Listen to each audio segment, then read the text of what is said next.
In the girls' dormitory of Shinryu Private Academy, 3 girls are telling ghost stories, mentioning how the academy is allegedly built on top of an ancient graveyard. Their storytelling gets interrupted by a sudden knock on their door. But instead of a ghost, it is a girl with long, pink hair called Rei. They are happy to see her, revealing that she is extremely popular among her peers. Rei tells them that it is time to go to sleep, before returning to her own room and adding a new entry to the school diary. In it, she mentions how it is a quiet night, with nothing out of the ordinary happening. But no one knows that there is someone fighting to protect those peaceful days in the meanwhile. Thinking about him, she reveals that he is a silver-haired boy, and he is in a world so far away that her voice cannot reach him. There he is fighting all alone. With the clock striking midnight, in the other world a horde of monsters charges at the mausoleum of Stage 0. The one standing to protect the tomb is none other than the same silver-haired boy, Suijin. He is accompanied by his cat, Wanchoi, who always seems to sit on his shoulder. The two of them are not intimidated by the overwhelming numbers of their foes in the slightest, and Suijin bravely charges into their ranks, where he begins decimating them with surprising speed. 1 year ago, Suijin was playing a computer game by the pool instead of doing his duties as a lifeguard, and so 3 guys started picking on him, throwing Wanchoi into the water. Despite not being able to swim, Suijin rushes to help his pet, which does not go well for him, just realizing that he did something stupid as his consciousness fades to black. When he comes back to his senses, he is greeted first by Wanchoi, who is delighted to see that Suijin is okay. Their reunion is cut short by Ranchu, Suijin's friend, who tells him that Rei was the one who saved him from drowning. Suijin is surprised to hear that, as he has no idea who she is. Ranchu explains to him that she is the daughter of the esteemed Riku Yuki, the vice president of the Godgrave Tech Company. Her status and beauty make her extremely desirable, and she has no shortage of rich and famous suitors. At that moment, Suijin remembers that she gave him air underwater through a kiss, which makes it hard for him to focus on his duty to clean the pool. Back in the present, Suijin unleashes his powers against the ever-increasing hordes of monsters, holding them at bay, and reassuring Wanchoi that he will not lose, despite the odds. His determination comes not only from the need to protect the world, but to make sure he can see Rei once again. Rei remembers how the first thing she saw after waking up from a long slumber in her childhood was a little silver-haired boy named Suijin. A couple is fooling around in the cemetery adjacent to the academy during the night. Just as they are about to get it on, they are startled by a large, shadowy figure, which scares them so hard they run away without looking back. At a second glance, it turns out the figure is none other than Suijin, accompanied by Wanchoi on his shoulder, and the two of them have climbed a ladder in order to appear taller. Once the couple has left the premises, Suijin cleans up after them and hooks his computer in the local power grid. This allows him to log into the game he loves playing, Dungeon Century, where he is something of a legend. Although no one knows his real identity, in the game he is capable of beating the toughest bosses while wearing nothing but the weakest gear, and his character's name is Gwyn. This is thanks to the fact that he spends every second of his free time playing nothing but this game. Just as he is about to jump into the next dungeon, he hears a girl screaming for help in the game. She appears to be in trouble, as she cannot beat the giant monster that is chasing after her. Suijin quickly responds and saves her, easily beating the creature as Gwyn. She is very grateful that he saved her, and introduces herself as Rei. Just as she is about to thank him for his help, his power goes out. Realizing that the wiring must be faulty, Suijin starts climbing the pole of the streetlight where he is leeching the power from. At that moment, Rei opens the window from her dormitory room, only to spot Suijin climbing up towards the window level. She is caught off guard, but her roommate misunderstands his intentions and quickly hits him in the face with her pillow, knocking him back down and bringing his gaming night to an end. The next day, Suijin is cleaning the windows when he overhears Rei chatting with her roommate. They talk about the fact how Rei's father is the person who made the game she really enjoys playing, Dungeon Century. It turns out she is big on gaming, and prefers the game world over the real one, as she feels more at home there. Suijin catches a glimpse of her laptop's screen, realizing that she is, in fact, Rei. It is then that he begins developing feelings for her. Ranchu notices him staring at her in a daze, and immediately understands how Suijin feels. He tells him how he will have his work cut out for him, as she is treated like an idol by all the other boys at the academy. Suijin becomes very bashful and refutes the idea that he is in love. Knowing just how much of a social gap between them there is, he becomes content with just having had the chance to interact with her in-game. But when he logs onto his character the very next time, He is pleasantly surprised to see a friend request from her, accompanied by an endearing message. Overjoyed, he jumps at the chance to spend more time with her in the game. Together they go on various adventures, but he never reveals anything about himself to her, despite her wondering what kind of person he is in real life, as his character does not speak. Frightened of her reaction if she were to find out that he is a nobody, he becomes entirely content with just spending time with her in-game, wishing this could last forever. Unfortunately, the time it lasts becomes shorter than expected, with the game suddenly announcing that it will be discontinued shortly. The news hits Suijin hard and he feels like the entire world is ending, devastated by the fact that he will not be able to continue playing with Rei for much longer. Rei's father, Yuki, gives her a special package, which she should open only if something bad happens. She questions him about it, but instead of explaining anything more about it, he tells her how Dungeon Century has finished its purpose as a prototype, and the next game that is about to launch will surpass reality itself. During the conversation, he reveals that he has been keeping a tab on her in-game, and is aware of the fact that she found someone she really likes playing with. Suijin is unable to get motivated for anything, now that he knows his time with Rei is running out. A lot of players are upset that the game they enjoy playing is coming to an end. Conversing among themselves in the pub inside of the game, they talk about a unique item that is allegedly able to grant any one wish to the player who finds it.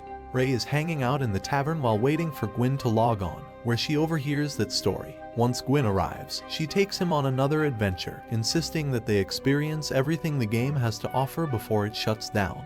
On their adventure, she tells him of the item she heard about and would like for the two of them to go and try to find it. Gwyn is excited to partake in more adventures with her, so he quickly agrees, much to Rei's relief. The time comes for Yuki to announce the launch of his next game, Gravebuster. The news about the game spreads around the world, and everyone quickly learns that in this game the players will play as grave robbers, who will have to go and get various treasures located within every stage. But that is not the only thing, as the largest impact to the game will be a player's personal wealth. Basically, the more money one puts into the game, the more powerful they will be, with no upper limit to it. This makes the game the most pay-to-win game in existence. In order to play the game, all players will have to use a special console that comes with it, called a Seibei. Yuki watches over the announcement, ominously stating how this is the beginning of everything. The final day of Dungeon Century has come and Suijin cannot help but feel down, despite all of the adventures he had with Rei. Inside of the game, a big parade is held to celebrate the many years of runtime. While Suijin is busy with his part-time work, Rei is already in the game. As soon as his work is finished, he rushes to set up his computer and join her to see the game off, but ends up getting into an accident with his bicycle, which delays him quite a bit. Since Gwyn is not showing up, Rei leaves a message behind with the pub owner and heads out on her own. Yuki remains the only one behind in his office when a mysterious, red-haired woman confronts him with a gun. He does not appear to be surprised or alarmed at his current predicament, almost as if he was expecting her all along.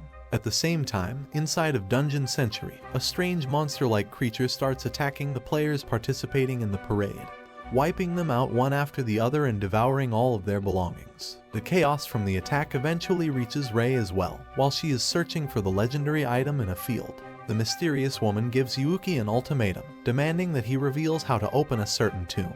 But instead of giving in, he calls her a mere grave robber and refuses to do her bidding. She respects his decision, and after declaring that it has been a pleasure working with the last Tomb Guardian, she puts a bullet in his head. Rei is doing her best to fight against the monstrous attacker, who seems determined to get all of her items. Suijin finally manages to get to his computer and set it up, but when he logs into the game, Gwyn is met with nothing but destruction left behind in the town. He immediately starts searching for Rei, and ends up running into the badly injured owner of the pub. The owner manages to pass on Rei's message to him, revealing where she went. Not wasting any more time, he rushes towards the field and finds Rei. However, she has already been beaten, and all of her items have been taken away. The only thing left is a flower she picked. While holding her in his arms, he listens to her thanking him for all the fun times they had together. This causes Gwyn to tear up, and as a tear drips down onto the flower, it suddenly transforms into the legendary wish-granting item they were searching for. But Rei only gets a moment to admire the beauty of the flower as she is pulled away and finished off by the monster. Gwyn can only watch this unfold without getting a chance to react, as the game servers shut down for the last time. The following morning, Suijin is on his way to work when he runs into Rei, who seems to have been waiting for him. Suddenly, she reveals that she has learned how he was Gwyn in the game, and that she wants to thank him for helping her this whole time. But Suijin feels remorseful about being unable to save her when it mattered the most, so he cannot help but beat himself up over it. Hearing that, she simply asks him to save her next time.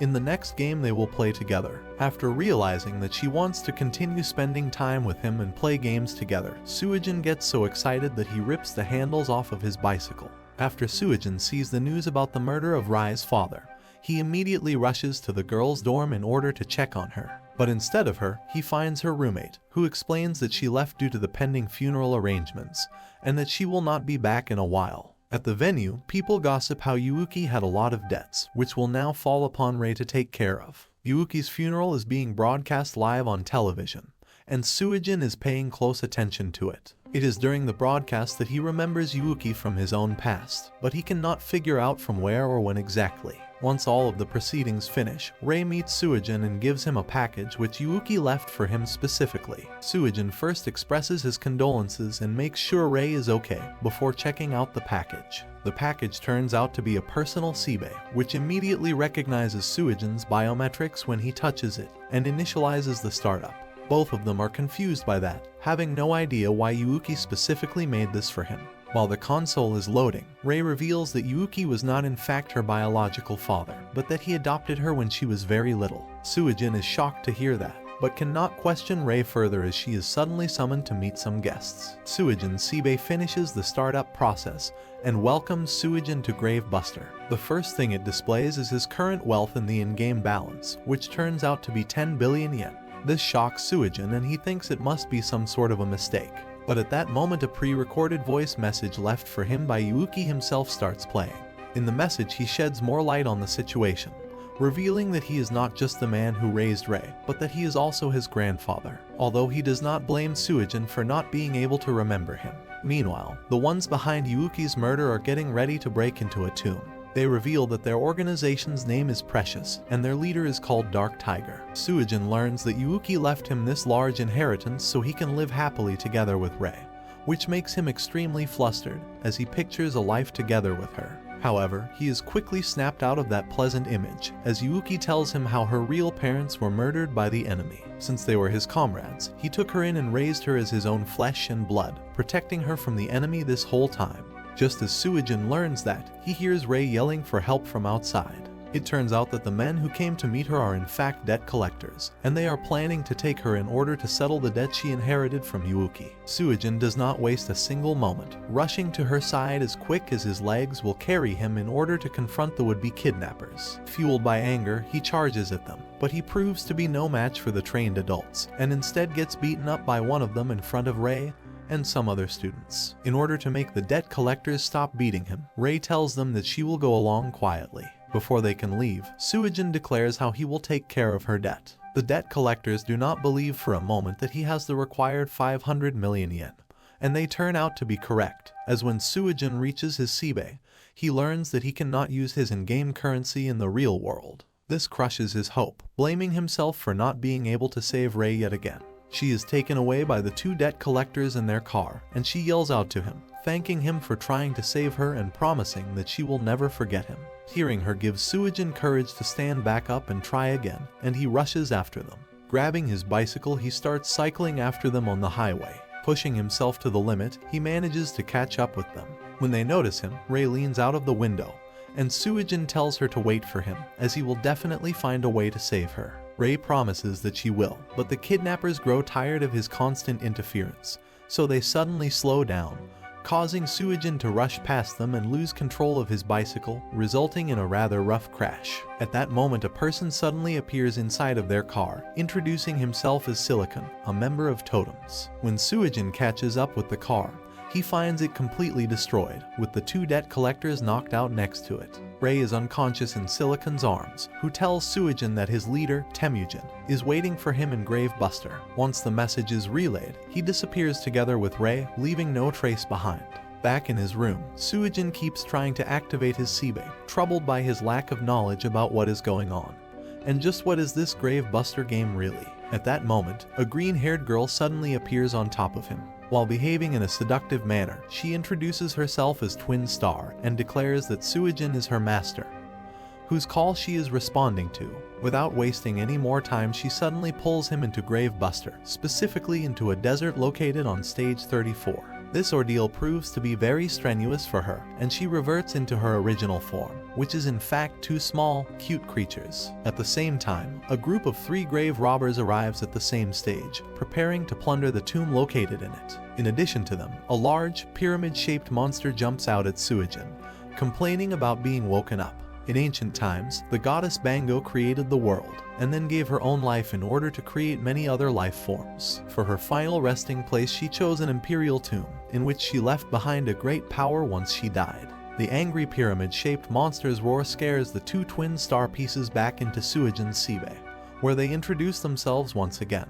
When they are separated like this, they go by the names Shin and Y, and they promise to cheer him on in his battle. Once the monster stops roaring, it declares that Suijin will have to pass a test in order to become a tomb guardian, and the test will be protecting the tomb on this stage from getting raided by the grave robbers. Suijin has no interest in going along with the monster's plan, but then the monster reveals that it knows about Rai's situation, and that following its plan will help set Suijin on track to save her.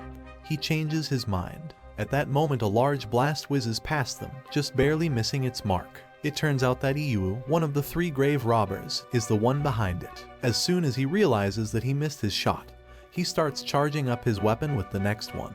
Another one of the grave robbers, a little girl named Farin, charges ahead to confront the enemy close up and keep them busy, while their last member, a seductive lady named Phoebe, stays behind to provide support. Suijin gets fired up to pass the test, and at that moment the monster summons another person into the fray. Her name is Shostya, and she is the incarnation of the desert, taking the appearance of a cute cat girl. As soon as she takes form, she throws herself onto Suijin, telling him how she waited to meet him for so long, and plants a kiss on his lips. This breaks the seal on his memories, and he remembers a little bit more of his past, specifically some of the time he spent with Yuki. It turns out Yuki is the one who gave him the red shawl he carries with him at all times. But the surprise does not end there, as a hidden door on the monster opens up to reveal that it is piloted by none other than Yuki himself. Meanwhile, Rei finally wakes up from her slumber and finds herself in a prison cell, where a little girl hands her a change of clothing, telling her to get ready for her purification. Back in stage 34, Suijin cannot help but be confused how his grandfather is there. Yuki is quick to elaborate how this is not actually him, but his data saved in the game from before his demise. Their reunion is cut short, as Phoebe's minions join Farin in her assault. Shostya leads Suijin and Yuki to a secret entrance, while avoiding the grave robbers' bombardment, where they enter a hidden mecha, which is the secret guardian of this stage. Suijin is surprised by this revelation, but quickly adapts to it and joins Shostya in piloting the construct. Just as the grave robbers' bombardment destroys the pyramid-shaped thing Yuki was piloting beforehand, the true guardian mecha emerges from below, catching them off guard. On the other hand, Rei is having a rather pleasurable time getting purified by 2 mermaids in the Purification spring. While Suijin is doing his best to figure out how to fend back the grave robbers, Yuki thinks back about the history of grave robbers and tomb guardians. It turns out they have fought a war over Bango's tomb for over a millennia, and both of their sides originally had the same power. The sacred duty of the tomb guardians is to protect the tombs, the power that lies within them, and in turn, the world itself. But with time, the tomb guardians' numbers had dwindled, eventually reducing them to just Yuki. Suijin manages to find a way to fight back, and after activating the gun-like weapon, he has Shostya aim and fire it at the grave robbers. Unfortunately, Phoebe is able to protect her comrade from Shostya's shot, and she even puts Shostya under hypnosis, making her unable to resist firing at the targets she puts up in the sky. They are left with only 1 bullet in the weapon when Suijin finally manages to restrain her. Phoebe's minions start breaking into the mecha as well, and things are looking grim for Suijin's team. Suddenly, Yuki begins disappearing, so Suijin rushes to his side, worried about him. Yuki explains that his data is fading and he will be gone soon, but there is no reason to mourn him. Instead, he entrusts Suijin with keeping Bango's tomb safe, explaining that doing so will ensure Rai's safety as well. Thus, he gives him the title of the last tomb guardian before fading away. Witnessing his grandfather disappearing in his arms, Suijin's switch gets flipped and he becomes serious. His shawl changes form in response to it, as he mounts one of Phoebe's minions and rides it straight towards the grave robbers at full speed. Farin spots him and gives chase, but it proves to be a trap, as he baits her straight towards where the hypnotic target set by Phoebe is located. Before Farin can respond to the trap, Shin and Y undo Shasida's blindfold, causing her to fire the gun and hit Farin dead on. But this is not the end of his counterattack, as Suijin then uses Phoebe's own ability to redirect the blast of the weapon straight at her as well. This leaves only Iyu standing, but he has no chance against Suijin, who repels his powerful shots back at him by using Phoebe's ability once again. With all three grave robbers defeated, Shasida congratulates Suijin on his success, and declares that he has now officially become a Tomb Guardian. With that, her duty is done and the stage suddenly disappears. She reveals that this was the only purpose of her and this stage, so this will be goodbye. Before he can even respond, she gives him a hug and fades away, wishing him luck in his future battles with her last words. Suijin is left with no time to process what just happened, as a mysterious girl suddenly appears. Seeming disappointed that a weak boy like him is supposed to be a Tomb Guardian, she reveals that he is not the last Tomb Guardian, but that title actually belongs to her. Without warning, she suddenly fires her weapon at Suijin, knocking him out in one blow. Iyu, Phoebe, and Farin decide to strengthen their team, Gold Hunters, by inviting a new member to it, namely Wild Wolf. Suijin wakes up screaming, remembering how he just got shot by that mysterious lady. The wound left behind by her shot is quickly fading away. His thoughts get interrupted by a sudden phone call. It is none other than Temujin of the Totems, and he tells Suijin that he will be waiting for him inside Gravebuster. Before Suijin can respond, he hangs up and sends him a picture of a sleeping and defenseless Ray. Inside of Gravebuster's stage 35, the Gold Hunters are lying in wait for their next victims. It turns out that they want to hunt down weaker players and steal their possessions, which will increase their reputation with Precious. In order to do so, they have Phoebe use her womanly charms to lure some gullible newbies to the designated location. Back at the academy, Suijin learns more about the game, as well as the powerful parties involved in it. It turns out that the group Precious consists of the richest elite, led by Dark Tiger, and they control the game world by stealing money and items from other players. However, a new group called Totems has recently appeared, and they are fighting against Precious. Their leader, Temujin, is rumored to be an evil man, who devours everything he desires. Hearing that, Suijin cannot help but think of Rei getting devoured by the evil man. Just then, Rei has her first meeting with Temujin, who is making sure she is unable to leave her confinement. Despite holding her captive, he promises he will make sure she gets anything she desires, and tells her that soon enough she will not even want to leave this place. Rei refuses to give in, which only makes this entire situation more fun for him, so he leaves her alone with her thoughts. The Gold Hunters manage to trap the three newbies. Once the newbies realize what is going on, Wild Wolf makes his flashy entry, declaring to everyone that money means everything to him, so he will be taking it all from them. Back at the girls' dorm, Suijin checks in with Rai's roommate, but not even she knows where Rei has disappeared to. In order to not upset her any further, he promises that he will find Rei, so she should not worry too much. A member of Totems, Retret, hands a special sibe to Temujin, who had it made specifically for Rei. This upsets another member, a little girl named Kashiriko, who does not understand why their esteemed leader favors Rei so much. But her protests fall on deaf ears, and Temujin simply tells her that she does not understand just how much Rei is truly worth. The Gold Hunters celebrate the fact that they succeeded in stealing money from their victims by having a feast at a pub. There they spot a distraught player, who tells them that his entire party got wiped out by a single woman.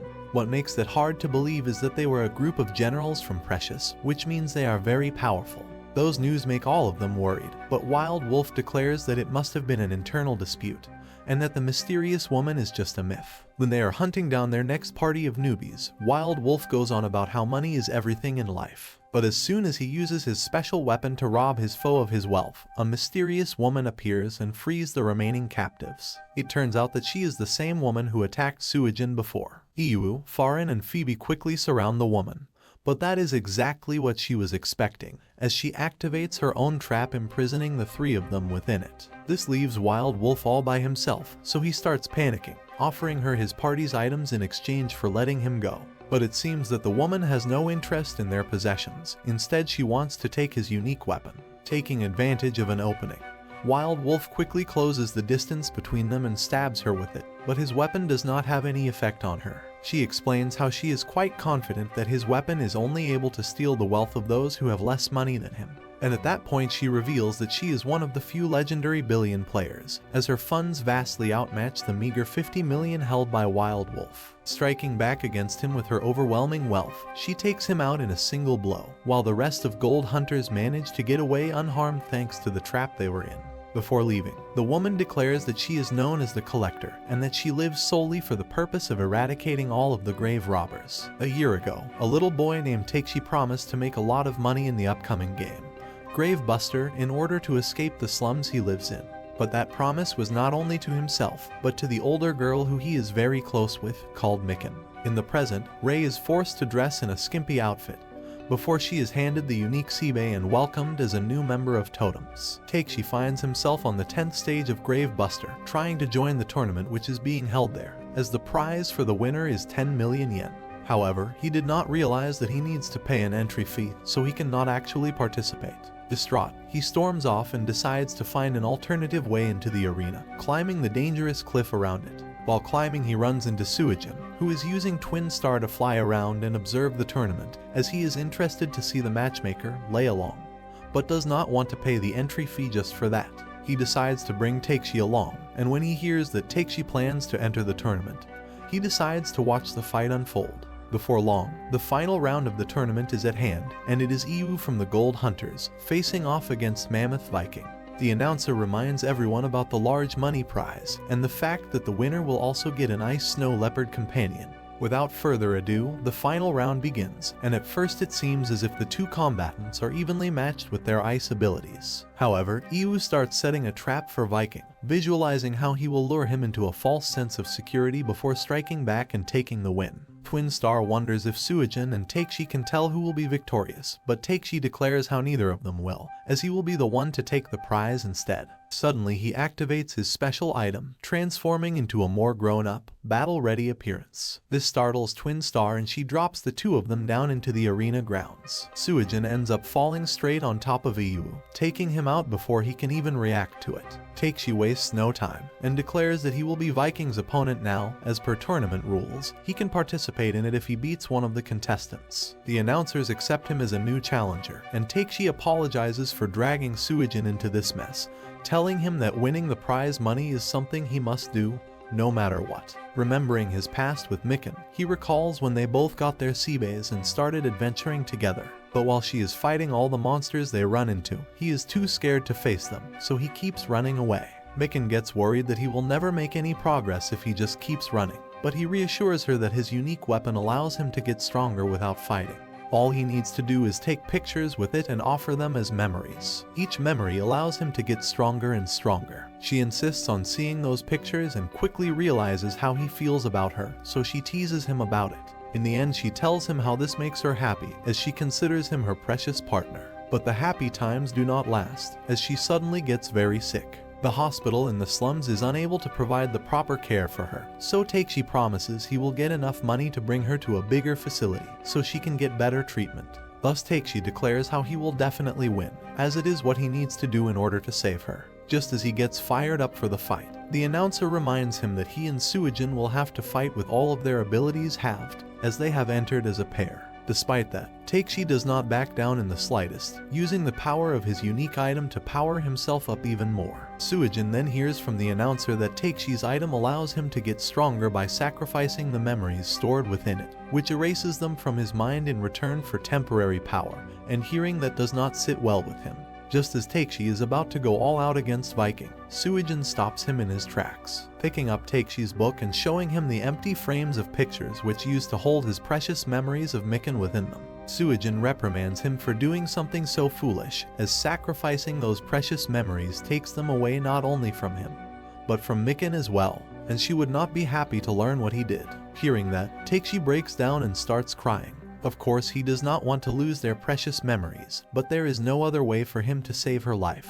His words move Twin Star, and she starts crying as well, while keeping Viking occupied with her cheering dance. Suijin reassures Takeshi that everything will be alright, as he will step in to fight Viking in his stead. Hearing that, the announcers check Suijin's profile and learn that he is a total newbie in the game, who has not even gone through the basic registration process yet. Viking gets upset at this news, demanding a proper challenge for his final match, and starts attacking Suijin without holding anything back. The swift assault catches Suijin off guard, and he is pushed back rather quickly. After Viking traps him in ice, it seems like it is all over for Suijin, but Twin Star suddenly steps in and blocks the incoming attack. The announcers check her profile as well, only to find out that she does not have one, which leaves them confused. Twin Star decides that she will show Viking her terrifying form and battle him in earnest, but she messes up the transformation and ends up splitting into Shin and Y. The small, fluffy, and cute form turns out to be exactly what Viking likes,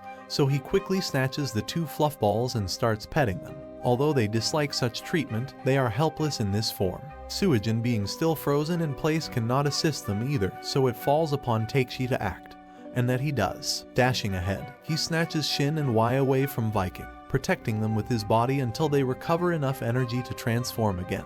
Despite suffering some serious damage, he remains steadfast, enduring it all while declaring that guys are supposed to protect girls. His display resonates with Suijin, who remembers how he keeps failing to protect Rei. At that moment, Shin and Y recover enough energy to transform back into Twin Star. She thanks Takeshi for his valiant bravery and tells him that she will take care of the rest now. Watching her transform so freely makes the announcers realize that she must be a powerful grave beast, which only raises the question why some amateur like Suijin is her owner. Without wasting any more time, Twin Star repeats her previous transformation. This time she does not mess it up and reveals her truly terrifying form, namely that of a two-headed jade dragon. This shocks everyone, but none as much as Viking, who is now facing an unbeatable foe. Without giving him a chance to act, Twin Star strikes and takes out Viking with the combined attack of her two heads. Thus the victor is declared to be the team of intruders, Suijin and Takeshi. After the prizes are given out to them, Suijin ends up giving it all to Takeshi, who thanks him from the bottom of his heart and quickly logs out so he can go take care of Mikan. Because of the battle, Twin Star has run out of all the energy she had, so she returns to Suijin's Sibe, where she is completely nude until she is able to recover. She wonders why Suijin gave everything away to Takeshi, and it is only then that Suijin realizes how the monetary reward was actually in real-life money, and not the in-game currency. After witnessing the spectacle, the announcers wonder if Suijin is not somehow connected to the collector, who they call a witch, for she has conquered this entire stage on her own beforehand.